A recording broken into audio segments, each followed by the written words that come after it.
I was given 10 minutes at SUO to introduce urologists to the concept of antibody-drug conjugates. So part of the talk and part of the fun in putting it together was really understanding the design of these agents. They're really neat. They're sort of engineered antibodies with a target and a payload. And in urothelial cancer, the targets are HER2, TROP2, or Nectin-4. And then the payloads have been MMAE, SN38, and DXD, chemotherapy derivatives. And so, it's a little bit of a mashup, kind of mixing and matching targets with antibodies, and then, of course, the proprietary linkers, which reflect the stability of the drug. One of the interesting things about these is that they're designed to be completely stable in circulation, enter the tumor microenvironment, and only dissolve and be deployed within the cell.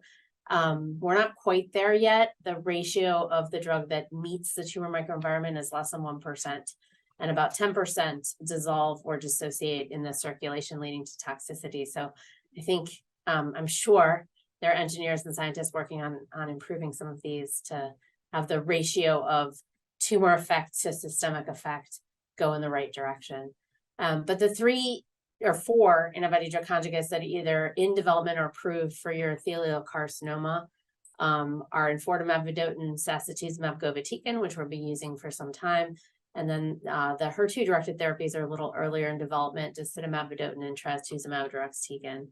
And so both EV and SG are drugs that we can give on label to patients with urothelial carcinoma who've been previously treated. And recently, we've been approved to give EV with pembro in the frontline for metastatic urothelial. And then the HER2-directed therapies are really probably going to be limited to those patients who have the HER2 biomarker and show overexpression. That's what it's looking like. I think there's some evidence that there might be activity in the rest of patients, not just those with the biomarker, but most of the development has been focused on those who express the biomarker.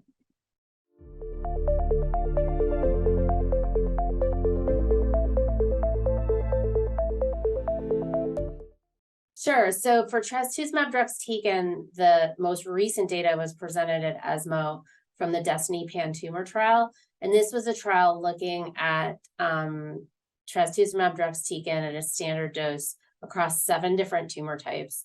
And they did a really beautiful analysis. Of course, I pulled out the urothelial, the bladder cohort for the purpose of my SUO talk. And really, it showed that, again, these were biomarker selected patients, IHC 3+ or 2+ for HER2. But the overall response rate for 3+ was 56%. And then for 2+ was 35%. And in terms of PFS, it didn't matter what your HER2 expression was. In terms of that endpoint, it was all pretty much the same. Now, this trial was done in patients, half of them had 0, 1, or 2 prior therapies. The other half had, more than that. And really, realistically, where we're positioning these, I think, is going to be after EV and pembro and chemo, most likely, depending. Obviously, chemo is a little iffy right now in that second line space. We don't know. But really, when we look at subsets of these data, I'm always looking at how the more heavily pretreated patients do in looking for a signal.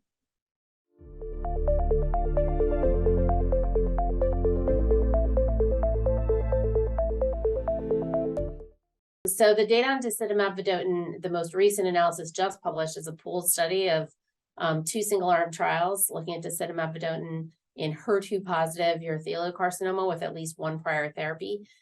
In this study, about a third of patients only had 1 prior therapy. And again, that's not typically where this will end up.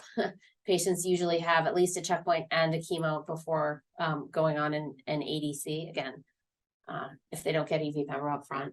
And so, it did have a really nice response rate, 49%, 18% did progress right through it, and the rest had some level of disease control or stability. So I think what's really interesting is the depth of shrinkage in the waterfall plot.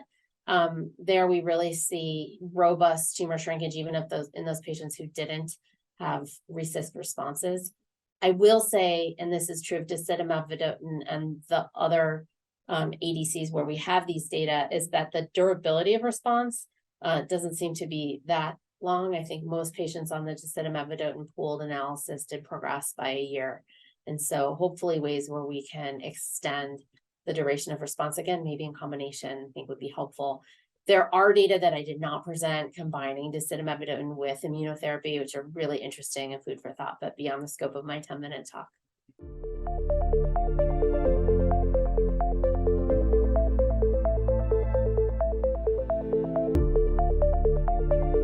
I think ultimately, my philosophy that many of my colleagues share is if the patient is well enough to try something, they're probably well enough to try an ADC. You pick the ADC that you expect to be the most efficacious and then manage the toxicity, which can be managed with dose holds, dose reductions, supportive care, all those things. So I don't think there are any particular side effects that could happen that would make me take a certain patient and not treat them. If I thought it would be efficacious, but I might be more cautious or more concerned around patients with, glucose intolerance for enfortumab vedotin, with a history of autoimmune skin disease with enfortumab vedotin, or with pre-existing neuropathy. For the topoisomerase-based, payloads, SN38 and DXD, so that would be sacituzumab govitecan and trastuzumab deruxtecan. For those, I think the GI side effects and cytopenias, you just kind of try the drug and see how the patient does and support them. It's no fun if you get them as a grade 3 or grade 4, of course, but both of those can be caught early and managed.